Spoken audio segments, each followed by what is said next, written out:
Bonjour à tous. Aujourd'hui, j'ai le plaisir de recevoir Stéphane Mouniard, le fondateur et dirigeant de Riverton, un cabinet de conseil spécialisé dans les grands projets, dans les transformations. Stéphane, plus de 30 ans d'expérience dans les industries internationales, dans les services. Avant de nous parler un peu de ton expertise, est-ce que tu peux rapidement présenter Riverton? Oui, Riverton, c'est une société que j'ai créée il y a 11 ans et qui est spécialisée. L'ADN de Riverton, c'est le management de projet, le pilotage de projet. J'aime bien le mot pilotage.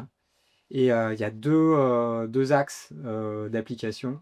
Le premier, c'est les grands projets industriels, les grands programmes industriels dans les secteurs de la mobilité, de l'énergie, de la défense, de la pharma aussi. Et le deuxième axe, c'est la transformation des entreprises.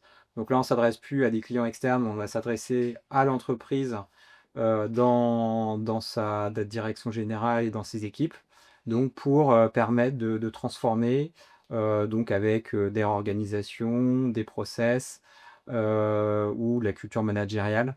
Comment en fait on va transformer tout ça? Ok, top, vachement intéressant. Du coup, avant de créer donc, Riverton, est-ce que tu peux un peu me parler de ton parcours, comment tu as commencé ta carrière professionnelle, les entreprises auxquelles tu as travaillé? Ouais, alors moi le début en fait c'était un peu un appel à l'aventure.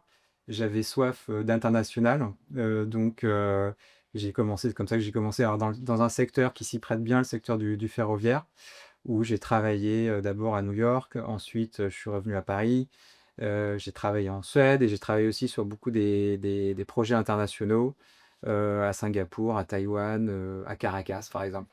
Sympa, ouais, c'est des destinations sympas. Travail et un peu de voyage en même temps. Et exactement, enfin voilà, des voyages, mais des voyages professionnels. Super. Et c'est dans ce cadre-là que du coup, tu as commencé à travailler dans tout ce qui est management de projet. Ouais, Comment ça? alors ça c'est en fait quelque chose que j'ai découvert au tout début. Ça a été finalement de voir que mon ADN, enfin ce que j'aimais faire, et je m'en suis aperçu en fait bien après, et ce que je faisais aussi naturellement, c'était gérer des projets. Donc je me souviens en fait la première fois que j'ai commencé mon métier de chef de projet, c'était en Suède. Donc directement, sans tellement d'ailleurs de formation, j'ai été jeté dans le bain, avec des démarrages d'ailleurs un petit peu, il a fallu apprendre ce que c'est qu'un client. Au début, c'était pas facile et c'est là, en fait, où j'ai appris. Alors j'ai appris un métier que maintenant j'adore et qui est devenu finalement mon ADN et ma spécialité et puis apprendre ce que j'ai appris à mes débuts, c'est effectivement, comment écouter un client et satisfaire les clients qui est un aspect fondamental de ce métier-là. D'accord. Surtout qu'en Suède, je pense que par rapport à la culture, au bien-être, au travail, c'est totalement Alors la différent. culture est très différente, enfin on pourrait parler de la culture suédoise et d'autres cultures internationales, mais effectivement c'est en la vivant qu'on apprend et c'est tout le bénéfice en fait, de l'expérience. C'est en vivant la culture qu'on l'apprend. Alors moi la culture suédoise, puisque tu en parles, hein, Ouais, l'image que j'ai en fait c'est des gens qui avancent en fait comme ça. Ils avancent doucement, sûrement, ouais. euh, et ça va dans une direction, mais il faut pas être pressé et tout le monde y va ensemble. Alors, il faut que tout le monde soit d'accord.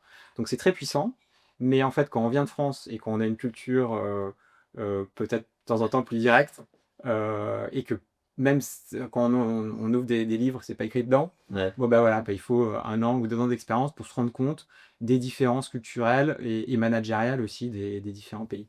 D'accord. Et d'accord. Et dans cette boîte-là, tu es resté longtemps du coup?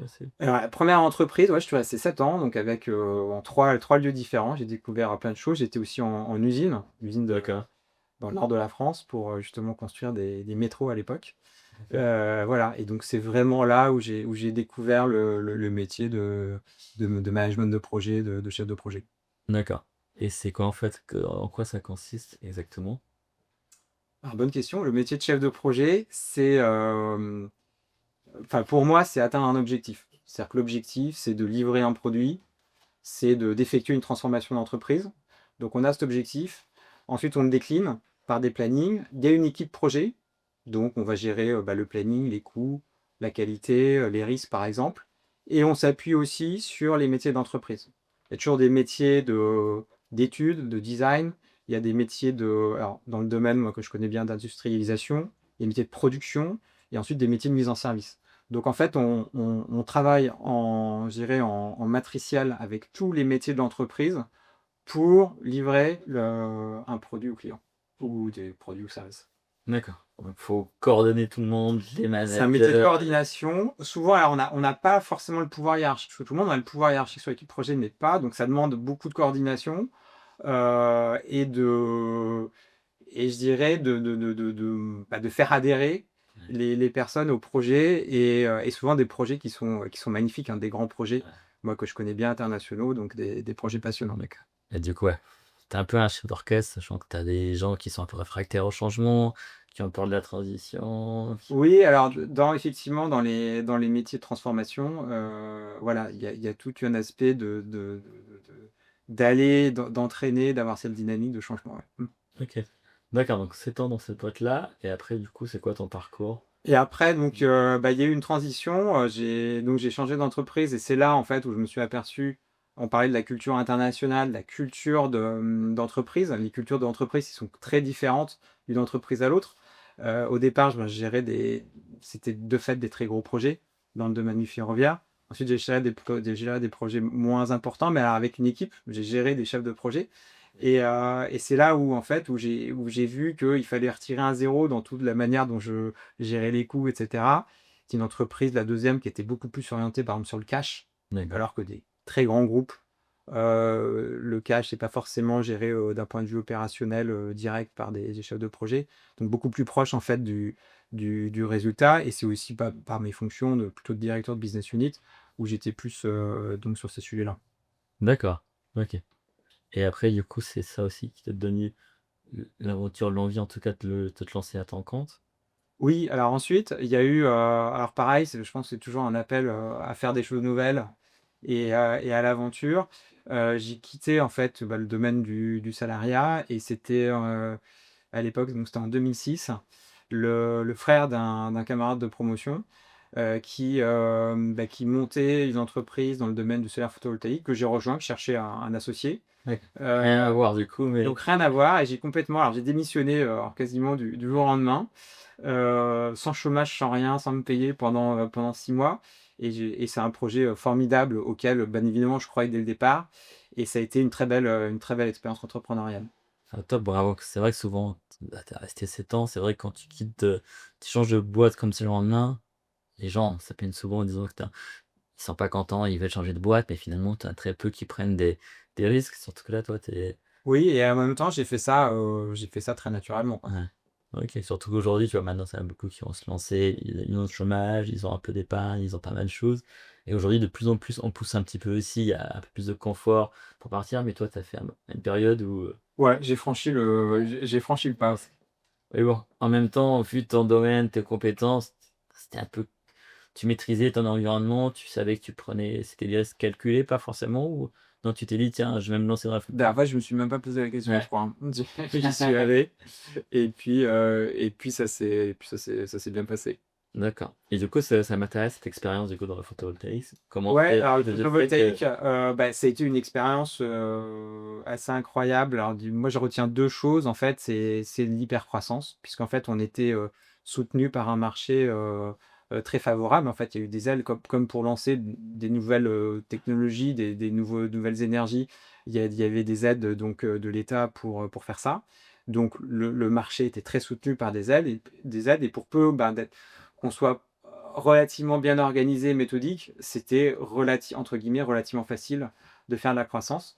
Ce qui s'est fait en fait et l'objectif de départ qu'on s'était donné a été atteint, après 5 ans. Puisque je me souviens l'objectif, on s'était dit: «Tiens, l'objectif c'est totalement réaliste, hein, de faire 100 millions d'euros au bout de 5 ans» et on en a fait, je me souviens 80 millions mmh, au bout de 4 ans et demi, et avec 400 personnes. Donc c'était une aventure en fait et là-dedans, moi ce que j'ai appris, c'est comment on franchit effectivement les étapes, de passer effectivement de 2 personnes à 10 personnes, 50 personnes, de franchir tous les paliers et d'arriver d'ailleurs à un certain palier, ouais, auquel, on est resté à la fin. Les paliers de croissance en fait et ce qui me permet aujourd'hui aussi d'accompagner les entreprises aussi ah, dans des fortes croissances et dans des environnements très innovants et très nouveaux. OK. Attends, c'est impressionnant. Tout ça en 4 ans, avec autant de ouais. 4 ah oui, ça a été très intense, ouais. Voilà, et avec des débuts que j'ai aussi bien aimé je me souviens, on est monté sur les toits, au début, puisqu'en fait, on n'était pas très nombreux et le métier, en fait, consistait à retirer les tuiles, hein, détuiler, la partie du toit. On a travaillé d'abord pour les maisons individuelles, OK. en B2C. Donc pour tirer les tuiles du toit, on mettait les systèmes de protection, contre l'étanchéité. Ouais. On mettait les panneaux solaires, on mettait tout l'équipement électrique Ouais, et on donc faisait ça en 2 jours, voilà. J'ai fait ça sur expérience les terrain. premières Ouais. installations, seulement et ça d'ailleurs, je me suis formé, pour les travaux en hauteur et cetera. Donc j'ai Bien. beaucoup aimé cette première partie-là. Ouais, bon, c'est bien. Moi, ce que j'aime bien aussi, c'est que, tu vois, souvent, quand on parle de projet management, tu as beaucoup de gens qui vont venir parler, conseiller, enfin, l'audit, mais qui sont pas dans l'opérationnel, qui connaissent pas le terrain. Et là, du coup, toi, tu as Bah, démarré. moi, c'est ce que j'aime bien et c'est ce qui me caractérise toujours, je pense, c'est le côté, terrain, donc le sens du terrain et d'aller sur le terrain, de rencontrer les gens, d'aller directement, de voir comment et ça donne ensuite une crédibilité, forte. En fait, une fois que j'ai fait ça avec les équipes, plus personne pouvait me dire que est-ce que, dans les environnements: «Ah, je peux pas pour des raisons de sécurité» et cetera. Moi, comme moi je l'avais fait, Ouais, bah, ça donne une légitimité évidente et puis ensuite alors il y a ceux avec qui je l'ai fait et puis ensuite bon, bah, ça s'est su. Donc ensuite après il y a plus rien à faire en fait. Les gens savent et les gens savent, bah, qu'on est crédible dans ce qu'on dit. ok, top, nickel. Je sais que dans cette activité-là, tu as quand même pas mal de réglementations, tu as un peu de concurrence. Comment c'était, du coup, pendant les 4 5 ans que tu as fait? Alors il y avait de la concurrence, mais comme le métier, enfin le secteur était en très forte croissance, la concurrence, elle était, je dirais pas qu'on la voyait pas, mais elle était saine Ouais, et en plus moi je faisais partie en fait des instances qui, je me souviens c'était le syndicat des énergies renouvelables qui régulait tout ça et on se parlait entre collègues. Donc en fait mes concurrents en fait je les connaissais, on se connaissait directement, on se rencontrait dans les salons, donc les salons internationaux, les salons professionnels. Donc voilà, on était d'accord. on était plutôt Ouais. une fratrie à défendre en fait à l'époque un combat pour l'émergence de nouveaux types d'énergie, plutôt que des concurrents. D'accord, OK, merci ça. Et donc du coup, là-dessus, pareil, tu avais un objectif, tu atteint ton vous avez atteint l'objectif, c'était quoi la suite du coup? Alors la suite, oui, alors ça c'est la belle partie, Ouais. c'est on atteint les objectifs, c'est bien. C'est déjà bien! Le marché s'est retourné. En fait, les aides de l'État ont brutalement été coupées. Et donc ça fait qu'on avait développé 2 activités, une activité B2C, donc pour les particuliers, une activité B2B pour les centrales, les grandes centrales au sol et bah, l'activité, pour les particuliers, en fait, il y a eu des aides qui ont été, coupées. Donc en fait, les gens du jour au lendemain, en fait, ils se sont dit: «C'est plus intéressant», parce qu'ils avaient vu ça à la télé et cetera Ouais, et donc l'activité s'est complètement arrêtée. Donc il y a une partie de l'activité qui était l'activité quand même majoritaire en termes de chiffre d'affaires qui s'est complètement arrêtée et l'autre activité ensuite, bon, qui a réussi à survivre et puis ensuite qui a été revendue par un troisième associé qui était rentré dans d'accord. l'aventure. Et donc du coup toi, à ce moment-là, tu t'es dit: «Allez, Alors à faut ce pas». moment-là, bah, ça m'a quand même fait un coup, parce que Ouais, c'était quand même très dur, hein. C'était une expérience très intense et à un coup, c'est un peu la douche froide à la fin. ouais, Et j'avoue que j'ai mis alors maintenant je suis plus résilient, hein, je mets peut-être moins de temps à m'en remettre quand il y a des hauts débats parce qu'on a tous, il y a tous des hauts débats. Mais ouais, ça m'a mis du temps à me dire: «Bah, non, qu'est-ce que je vais faire après?» Et c'est là en fait et ça fait la transition, c'est là où je me dis: «Bah, je savais pas», je me suis fait coacher et j'ai bien aimé le coaching. d'accord, OK. Et ensuite j'ai fait une formation coaching et j'ai décidé, ben, de lancer mon activité, enfin fort de toutes ces expériences, que j'ai eues, de lancer mon activité de conseil en management de projet puisque, c'était ce que j'aimais faire. D'accord. Et ça, c'était en 2000, C'était en 2013, voilà, ça fait, d'accord, 11 ans maintenant. 2013, tu Bientôt, lances, bientôt, 12, voilà, ouais, d'accord. Donc 2013, tu lances Riverton. exactement. Riverton qui a un nom qui marque du coup, d'où ça vient? River Alors le nom Riverton, oui, je me suis posé toujours la question du nom là. Bah, j'aimais bien le côté rivière, la fluidité, le flow. Et Python, l'aspect plus dynamique, voilà, le rythme, le son, voilà. C'était un mélange, c'était purement phonétique, mais Riverton, c'est aussi une ville, ouais, qu'on peut trouver aux États-Unis, voilà. Ça d'accord, existe. OK. Donc du coup là, c'est pareil. Donc tu redémarres à zéro, et là tu retournes un peu dans tes premiers amours du coup, toute la partie, Alors là, oui, bah, en fait, j'ai commencé à réaliser des missions dans le domaine du management de projet, project management D'accord. office, hein. C'était les premières missions, workflow, qualité, coût, délai. D'ailleurs des missions en fait auxquelles, qu'on m'a par mon réseau, hein, qu'on m'a proposé, auxquelles j'y aurais pas forcément, pensé au départ. Donc ça a été au départ, un lancement opportuniste. Et ensuite, ma volonté aussi, c'était de développer le coaching.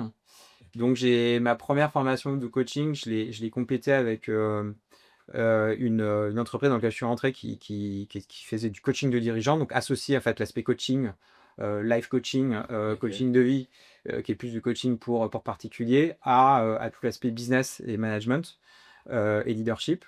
Et donc, c'est comme ça que j'ai commencé, alors c'était un peu plus tard en 2015, à coacher alors coacher, à avoir des échanges, je dirais, de dirigeant à dirigeant, en fait, donc, D'accord. en accompagnant des gens eux-mêmes qui avaient des parcours, souvent, entrepreneuriaux, des grands D'accord. parcours. Voilà. D'accord. Et à la fois des entreprises, de taille normale et aussi, ou souvent des personnes en transition dans les grands groupes, en transition qui passaient de prise de poste, en fait, des gens qui passaient par exemple de manager à directeur. Et puis, aussi des startups aussi. Moi, je me suis beaucoup amusé à coacher des startups, métier que je connaissais bien par mon expérience précédente, même si nous, on était vraiment tout au début il n'y avait pas encore Ouais, l'esprit c'est startup bah, tel top, qu'on peut ouais. le connaître aujourd'hui, mais ça m'a beaucoup aidé aussi pour accompagner des startups. D'accord, top. Ouais, en plus, du coup, tu as découvert le coaching, tu t'es formé pour le coaching et après donc du coup, plutôt donc, accompagner les managers, via le coaching, c'est ça? Heu, Oui, OK, top. c'est ça.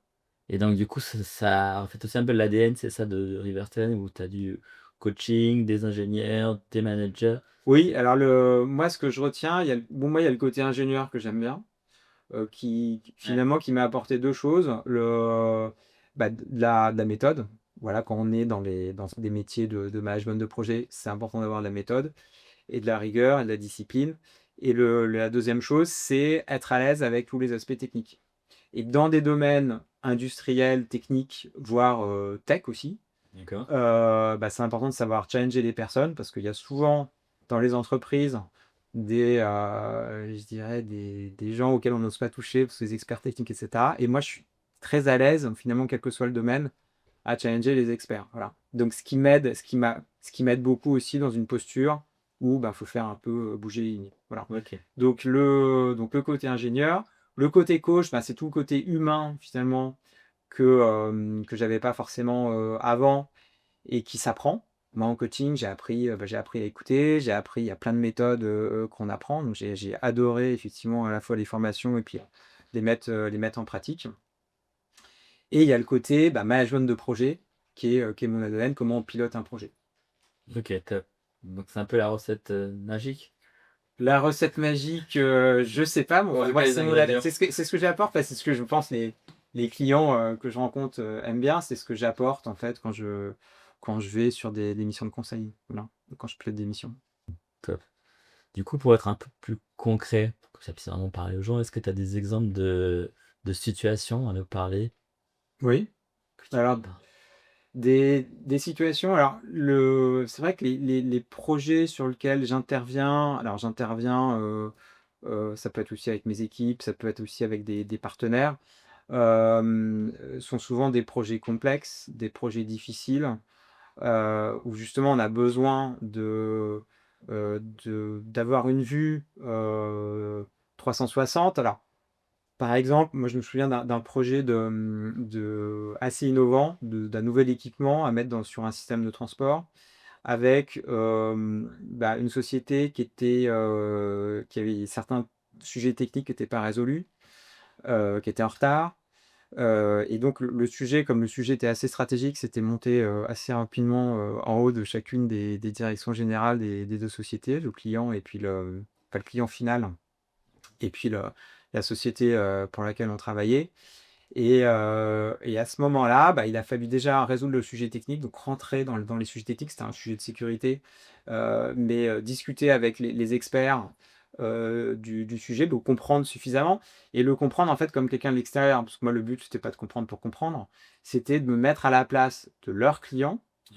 pour dire: «Bah, voilà comment je vais convaincre une personne du sujet». Voilà et donc il y avait un aspect de communication et souvent de ce que j'aime bien faire, de simplification. Parce que pour bien communiquer, faut simplifier surtout quand on parle de sujets quand même, très complexes. Ouais. Donc il y avait cette partie-là. Ensuite, il y avait une partie industrielle où il fallait sortir les premiers prototypes et je me souviens, et il fallait aussi rétablir la confiance du client. Parce qu'avec les aspects techniques et puis les retards, un des enjeux, c'était rétablir la confiance du client.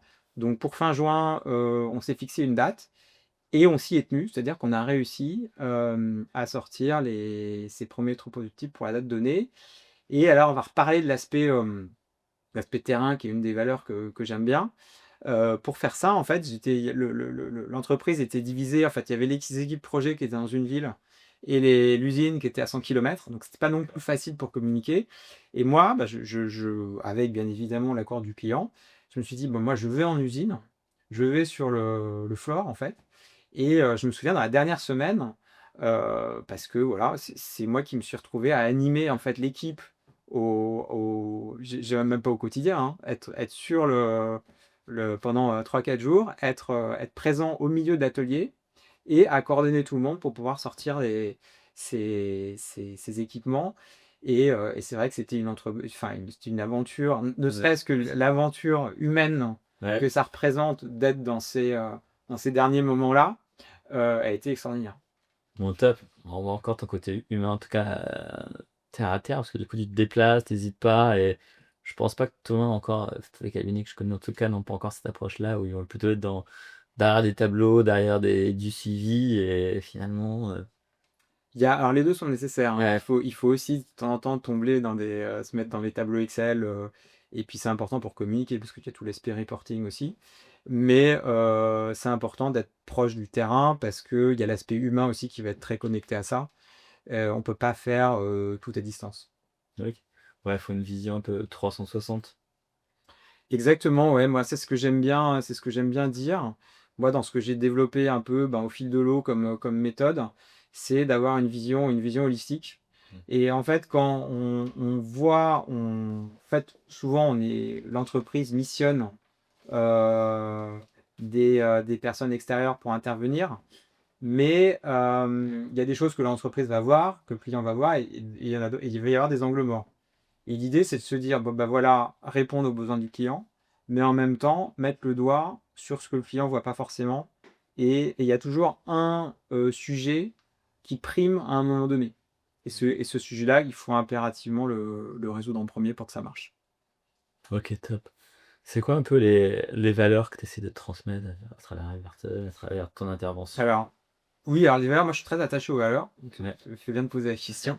Les valeurs, alors c'est à la fois les valeurs pour les personnes avec lesquelles je travaille et aussi ce que j'essaye aussi de transmettre aux clients et les valeurs, je pense, qui sont nécessaires, grosso modo, pour faire réussir des grands projets, complexes et innovants. La première, bah, c'est le sens du résultat.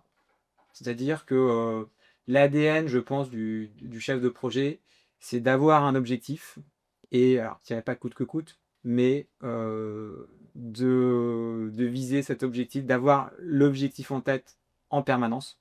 Voilà, ça c'est voilà et c'est donc le sens du résultat et ça nécessite un engagement. Et voilà, donc moi, sens du résultat, engagement, donc je mets ces 2 valeurs ensemble. Donc ça, c'est la première.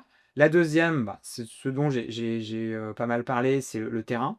C'est le sens du terrain.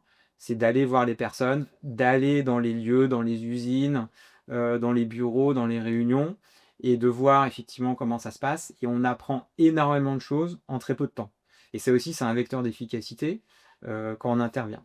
Donc sens du terrain, et puis, bah, l'ancrage, hein, savoir d'où on part, hein. Souvent, c'est très facile de savoir là où on va, parce que D'accord. voilà, tiens, on Ouais. va atteindre tel objectif à telle date et à tel budget. Mais de savoir d'où on part et si on ne sait pas d'où on part, bah, ensuite, c'est quand même Comment c'est exactement l'image du GPS, hein. Le GPS, on se dit: «Bah, tiens, je veux aller à tel endroit», mais le GPS, il sait où vous êtes et si par hasard le truc bug et on n'est pas au bon endroit, bah, ça marche pas, voilà. Donc ça, c'est très important. Donc ça, c'est la deuxième valeur. La troisième et quatrième, c'est comment on va faire ça. Donc on va faire ça avec agilité. Donc c'est la troisième valeur. L'agilité, le fait de s'adapter, donc très important, et qui est lié aussi à une certaine simplicité, parce qu'il faut communiquer, il faut être simple, il faut être direct, il faut être rapide. Donc tout ça, l'agilité. Et la dernière, bien évidemment, valeur humaine, la cohésion. On ne fait que des beaux projets que en embarquant une équipe. Chacun ne doit pas travailler dans son coin. Donc l'aspect cohésion, pour moi, est également fondamental. Du coup, par rapport à tes valeurs, Ouais. toute cette partie, approche terrain, Mm. est-ce que tu as des exemples? Comment pour toi, l'approche terrain permet de Alors, résoudre des problèmes? l'approche terrain, alors j'ai cité cet exemple en usine. Il y a aussi un exemple qui me vient en tête, alors, qui peut paraître anecdotique, mais que c'était à l'époque où je coachais en fait des startups, dont une aussi, bah, maintenant sujet qu'on voit beaucoup qui est à la mode, qui développait des studios d'électrostimulation, donc des salles de Ouais. sport avec Ouais. l'électrostimulation. Et donc, en même temps, bon, alors c'est ensuite des gens qui deviennent, pas des amis, mais enfin bon, les gens avec lesquels on était assez proches. Et puis moi, je lui dis, bah tiens, ça m'intéresse d'essayer. Donc j'ai essayé, parce que je connaissais pas du tout, j'ai essayé dans son studio. Et puis ensuite, plus tard, bon, je le coach, on se voyait toutes les semaines. Et puis à un moment, il me dit, bah, d'un point de vue concurrentiel, j'aimerais bien savoir comment je me positionne, qu'est-ce que font les concurrents, et quand on va là-bas, qu'est-ce qui se passe? Bah, je lui ai dit, bah tiens, la prochaine fois, au lieu de venir te voir et puis discuter de marketing, des sujets avec tes équipes ou autres, bah, si tu veux, à la place, je vais chez un de tes concurrents.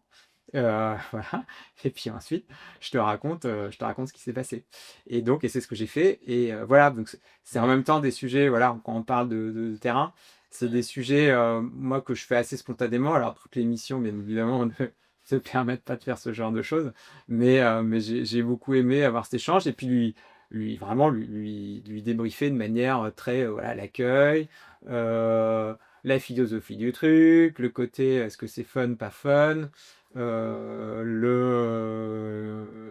sais pas, les machins, les Ouais. vestiaires, les douches, la propreté de l'ensemble. Voilà, je lui ai fait un rapport complet. Truc, ça et du coup, ouais, on voit bien ton expérience. Du coup, est-ce que tu as des conseils que tu pourrais donner à des gens qui vont piloter des projets, des bons projets de transfo? Est-ce que tu as des tips rapides pour, Ouais, alors, marcher? il y a par exemple, moi, la manière dont je vais réaliser les projets, parce qu'en fait, je me suis aperçu assez rapidement que je suivais des étapes à chaque fois, et à chaque fois, c'était la même chose. La première, donc moi, j'ai formalisé ça en 6 étapes. La première, on en parlait, c'est de fixer un objectif, ce qui est relativement facile à faire, sachant qu'il y a l'objectif visible et il y a toujours un objectif caché. C'est la question que j'aime bien poser, ça c'est des questions de coaching. À la fin voilà, du travail qu'on fera ensemble, qu'est-ce qui vous fera dire que c'est réussi? Donc voilà, sortir un peu des sentiers battus. Donc le premier, c'est l'objectif. Le deuxième, bah, c'est de faire un planning, puisque tout projet complexe doit, que ce soit de transformation ou industriel, doit être échelonné dans le temps, parce qu'on est souvent sur des opérations alors des projets industriels, ça peut durer 2, 3, 5 ans, voire plus. Et les opérations de transformation aussi durent un certain temps. Donc c'est comment en fait on va bâtir tous ces jalons-là. Donc ça, c'est la deuxième étape. La troisième étape, c'est responsabiliser les personnes. C'est des choses qui ne sont pas forcément faites suffisamment bien, et c'est le conseil que je donnerais, c'est de responsabiliser donc les équipes. Donc chacun doit être responsable bah, si on divise par exemple le projet en plusieurs catégories, chacun doit être responsable d'une partie de manière très claire et de dire, bah, tiens, tel jalon doit être franchi à telle date, et c'est toi le responsable de ce jalon-là, sachant ensuite qu'à la personne de coordonner effectivement son équipe pour que le jalon soit passé. Donc ça, c'est la troisième étape. La quatrième étape, ça va être comment on fait fonctionner tout ça en interne. Donc c'est des rituels à l'intérieur de l'équipe projet pour y arriver. Donc c'est toute l'animation, les réunions, les bonnes réunions, la méthode aussi pour animer tout ça. Une fois qu'on a fait ça, la 5e étape, c'est, parce que comme on est souvent sur des choses assez complexes, il y a forcément des choses qui ne marchent pas. Donc toute l'importance du reporting est d'associer en fait le fonctionnement de l'équipe projet avec le fonctionnement de la gouvernance de l'entreprise ou de l'échelon d'entreprise. Même sur les projets de transfo, il y a toujours, des hiérarchies qui va arbitrer les sujets. Donc comment faire monter les sujets et comment en fait on va faire travailler effectivement l'équipe projet avec le reste de l'entreprise, alors que ça soit effectivement la gouvernance ou que ça soit les différents métiers de l'entreprise. Voilà. Et quand on arrive là, donc on est à la 5e étape, il y a 2 possibilités. Soit ça marche, soit ça marche pas. Ouais, ouais. Parce que alors les belles théories, c'est bien, mais ensuite, ça marche pas forcément. Et soit ça marche, on s'arrête là, soit ça marche pas. Et alors là, il y a 2 possibilités. Et c'est là où c'est intéressant parce que on va changer de posture entre une posture de conseil et une posture de coaching. Donc là, c'est plutôt ensuite, ça bloque. Bon, qu'est-ce qui bloque? Et là, c'est plutôt le coach ou le mentor qui va se mettre en action et qui va essayer de trouver ce qui fondamentalement bloque. Et donc ça, c'est le cas, je dirais, c'est la sortie par le haut. On trouve ce qui bloque et on le débloque. Exemple, alors, petit exemple récent là, que j'ai vécu, une transformation, réorganisation, et puis à chaque fois qu'on faisait des choses, le planning dérapait. Donc au début, je dis, bah tiens, voilà, on a dit qu'on faisait ça en 1 mois, on a mis 2 mois pour le faire. Bon, c'est pas le chemin critique, c'est pas forcément très grave. Et si on fait ça pour toutes les opérations, on va pas y arriver. Puis ça s'est reproduit. Et puis ensuite, j'ai eu cette phrase, je sais pas pourquoi. Je leur ai dit, écoutez, vous savez, déjà, c'est votre projet. Moi, je vous aide à l'animer, mais c'est votre projet. C'est votre projet d'entreprise, votre projet de transformation. Et vous savez, ensuite, être à l'heure, c'est une décision. Je sais pas Ouais. pourquoi je leur ai dit ça. Et je leur ai dit, bah voilà, quand vous voulez prendre un train, vous n'allez pas décider d'arriver 1 heure en retard. Vous décidez d'être à l'heure et vous êtes à l'heure. Vous n'avez pas de difficulté à être à l'heure pour prendre un train. Ben là, c'est pareil. Vous avez décidé d'être à l'heure, donc ça veut dire décider de aussi, c'est d'en faire une priorité. Et cette phrase-là, en fait, a eu un effet déclencheur qui fait qu'à partir de là, les équipes ont commencé à être à l'heure. Voilà. Ça a été un switch. Donc soit effectivement on arrive à faire ce switch, soit c'est plus compliqué parce que de temps en temps on n'est pas toujours là-dedans. Et j'ai un exemple aussi de projet qui a été, on a vu que l'objectif était trop ambitieux et on a décidé en fait d'avoir un objectif moins ambitieux, donc de réévaluer l'ambition du projet. Et ensuite un projet ça a redynamisé les équipes, etc. Et ensuite un projet qui s'est bien réalisé. Comment réagit le client quand tu lui dis: «Bah, finalement, votre projet est trop ambitieux, mais on vous accompagne quand même»? Est-ce que Alors, déjà, c'est pas forcément moi qui le dis, parce qu'en fait, le client, nous, on est là, bon, pour accompagner, pour animer, Ouais, mais c'est quand même le client au départ qui s'en rendait compte d'accord. c'était, ouais, qu'ils y arrivaient pas. Et c'est des choses, en fait, qu'on peut jamais faire tout seul.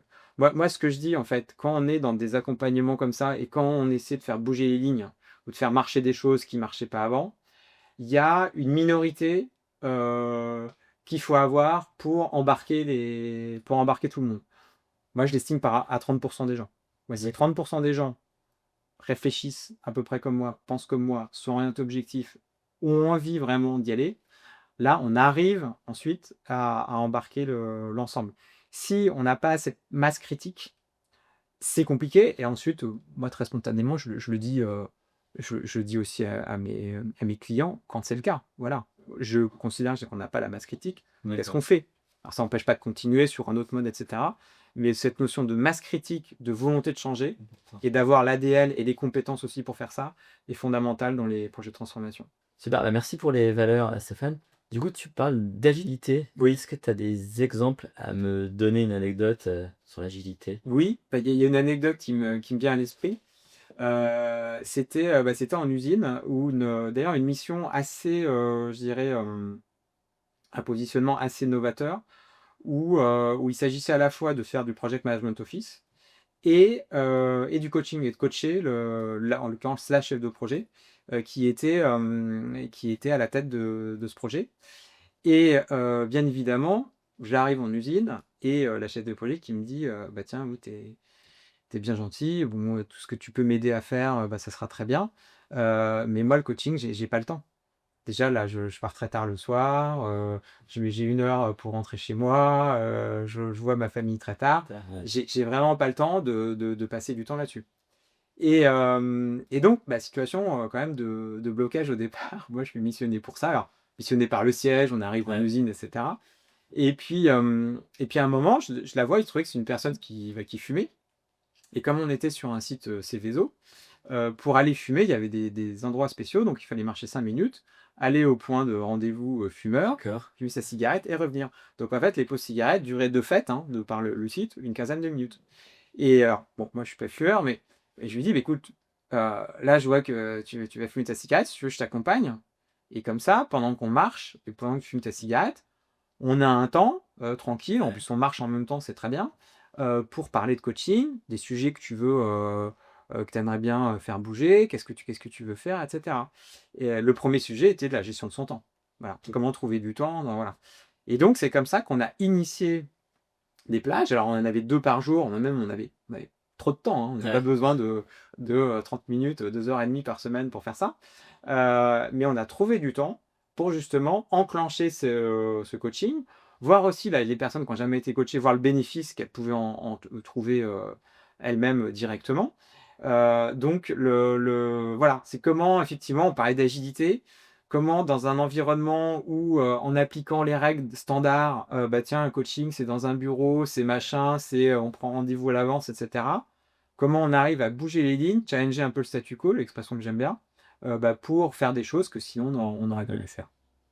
Super exemple et même serveur aussi sur le terrain parce que finalement, tu étais sur le terrain, tu t'es rendu compte que la personne allait Oui, c'est fumer. aussi un cas terrain, oui, tout à fait. Toi on a beaucoup parlé de projets, de transformation. Mmh.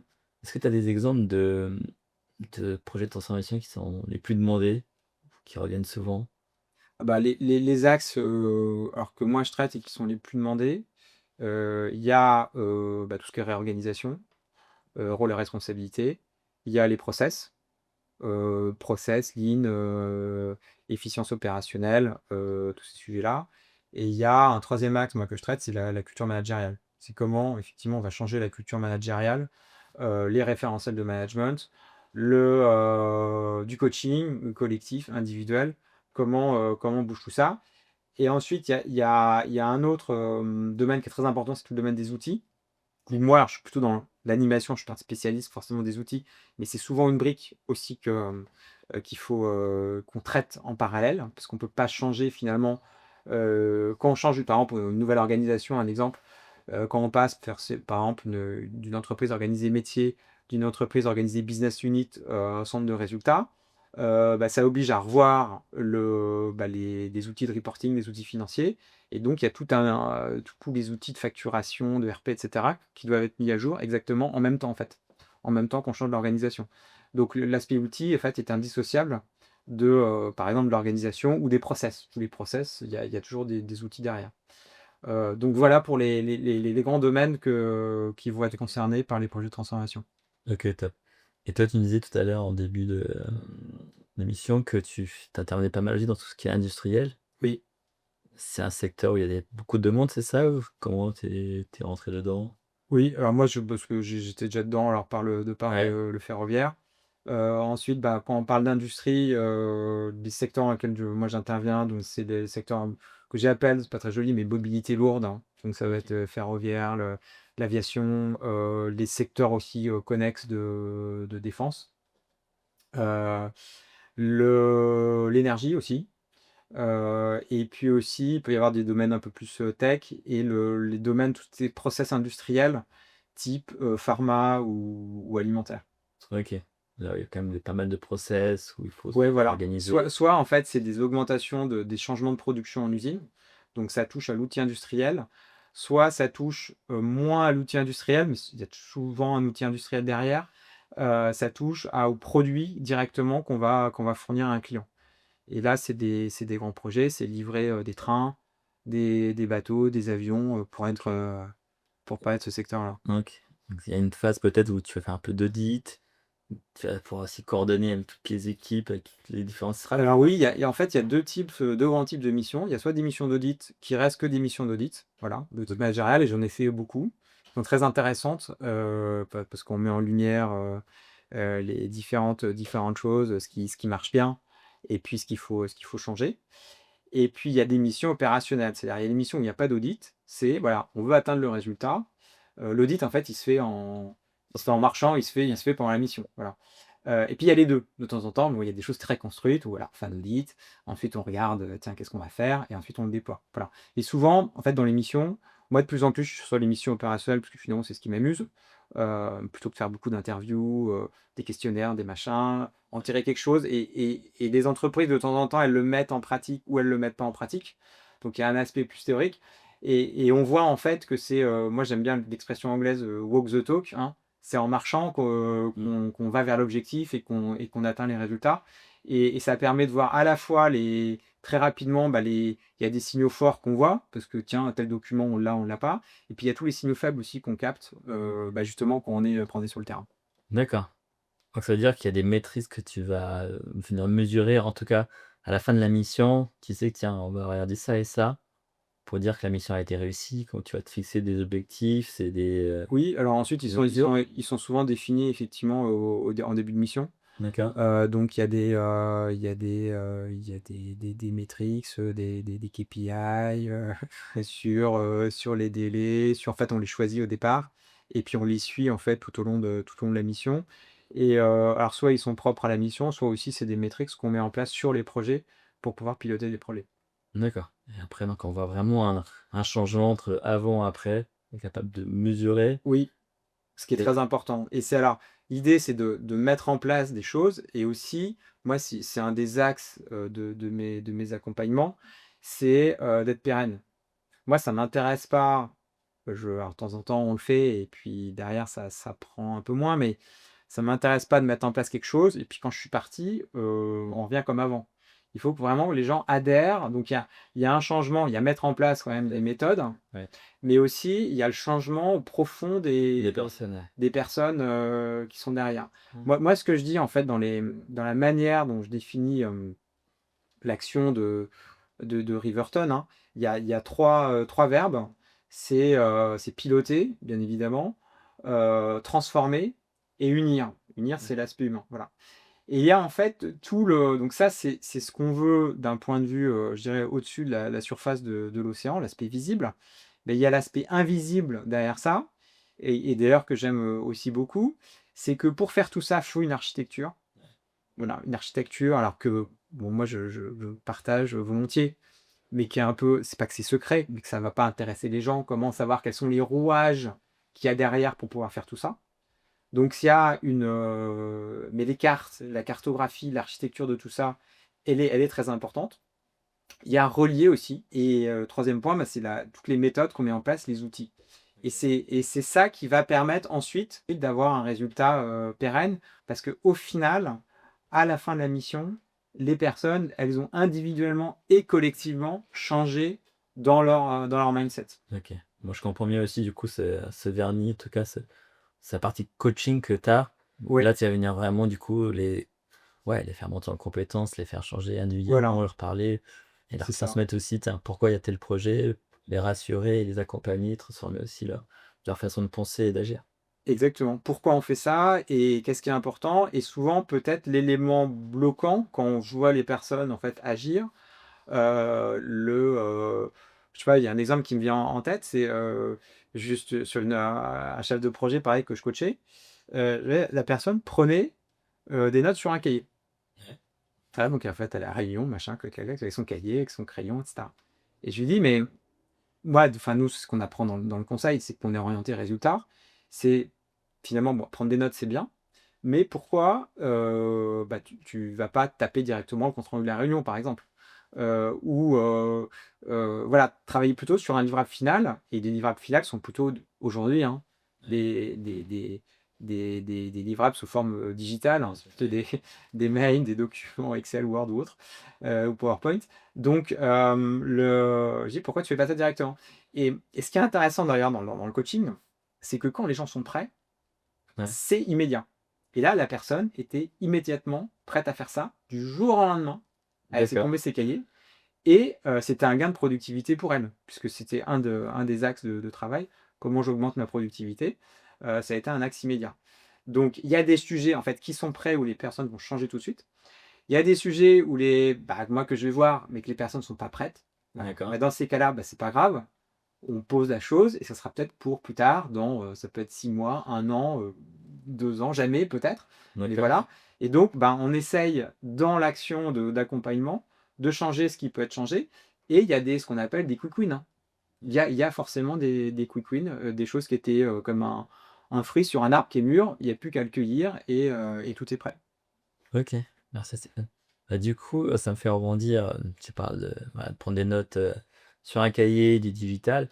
C'est quoi un peu, forcément je suis obligé de te parler d'IA, Ouais. et c'est quoi un peu l'évolution de ton métier, plus peut-être avec l'impact de l'IA? Est-ce que tu vois des choses à ton niveau? Oui, alors forcément l'IA, touche tout le monde, enfin c'est une banalité de le dire et ça va profondément transformer, en fait, pour moi c'est un outil de plus. Alors je sais pas si c'est un outil de plus ou pas parce que ça va être très, ça va transformer beaucoup de choses. Mais l'idée c'est de se dire, voilà comment, pas avoir peur et comment, effectivement on en bénéficie. Il y a tout un tas de choses qui vont passer dans des choses automatiques, y compris dans les métiers du conseil. C'est très bien, ça va nous faire gagner du temps. Voilà OK. et c'est déjà le cas, hein. D'accord. Voilà, mais je m'en sers, pour différents sujets et donc ça marche bien et en revanche, il y a un des sujets, alors peut-être qui passera un jour, hein, mais c'est l'humain. C'est tout l'humain, c'est-à-dire, les signaux faibles, voir de manière très, presque imperceptible, des résistances d'une personne par rapport à une situation. Ça, je pense qu'il y a encore et alors tant mieux en fait dans le temps qu'on va passer à faire ça, on va pouvoir se concentrer beaucoup plus sur l'humain qui est un truc, qu'une chose, qui est une chose, c'est les relations humaines qui sont passionnantes, hein, enfin en entreprise et surtout sur les projets de transformation. Plutôt que d'être le nez dans des tableaux Excel ou dans du reporting. OK, top. Bon, bah, merci Stéphane. Encore quelques questions, Vas-y, tu en as vas-y. d'accord. Concrètement, qu'est-ce que tu vas apporter, aux clients? À la fin, au fond, c'est quoi un peu le message? Ou après ton passage, qu'est-ce qu'ils retiennent? En tout cas, les clients, comment tu les impactes, Je pense que une de mes manières de communiquer, c'est un peu par l'exemple. L'aspect très, opérationnel et concret des missions, c'est l'idée, c'est de montrer l'exemple. Alors soit dans ce que je fais moi-même, soit dans les équipes ou mes partenaires qui travaillent avec moi. Ça va être de se dire, voilà cette personne, je ça veut pas dire qu'il faut la copier, mais c'est la manière dont les choses sont faites, l'approche et cetera, j'ai envie que ça soit inspirant pour un client qui a pas forcément cette manière de faire et qui souhaite justement, évoluer. Donc je dirais qu'il y a ça. Ensuite, bon, les clients, qu'est-ce qu'ils recherchent? Les clients, au départ, ils sont stressés, des choses marchent pas bien, il y a les aspects humains, il y a leurs équipes, il y a le client, il y a, il y a un manque de méthode, il y a le côté, dont tu as parlé, le manque d'agilité, souvent et donc l'idée, c'est de rendre les choses, je dirais, plus fluides. Moi, voilà, c'est plus fluide. Les clients sont plus sereins après, ils sont plus, voilà, ils sont plus cool pour, un résultat qui est, mieux, en fait, qui est pour une efficacité, pour un mode opérationnel qui est amélioré par rapport à ce qu'il y avait avant. OK, top. Bah, merci en tout cas Stéphane. Du coup, Merci. pour retenir, juste pour finir, de l'humain, de l'agilité, être sur le terrain, c'est ça qui est c'est un peu les valeurs que tu Oui, représentes et ce qui est important, pour toi. oui, absolument et je dirais, ouais, peut-être pour conclure, effectivement, quand on me demande, finalement, c'est quoi le plus important? Alors c'est un terme qui peut paraître galvaudé et qui peut paraître un peu facile, mais en fait, il est essentiel, c'est vraiment le mindset, c'est l'état d'esprit dans lequel, bah, moi, je vais arriver et dans lequel j'ai envie que mes clients soient. Et quand je dis enfin, mon client ou mes clients, c'est-à-dire un maximum de personnes, parce que j'accompagne des équipes avant tout, dans lequel un maximum de personnes, en fait, vont être embarquées. Donc le mindset, le fait de se dire, j'ai un objectif, mais surtout je peux l'atteindre et je sais comment je vais l'atteindre, ça c'est fondamental. Voilà. Donc je dirais, il y a le mindset, il y a les méthodes forcément, parce que ça passe par des méthodes, et puis il y a l'humain, le collectif, je pense, qui est fondamental dans la réussite de tout grand projet. Top. D'accord. Merci en tout cas pour ces recettes, en tout cas Merci ces Brad. ingrédients. Merci, c'était un plaisir en tout cas.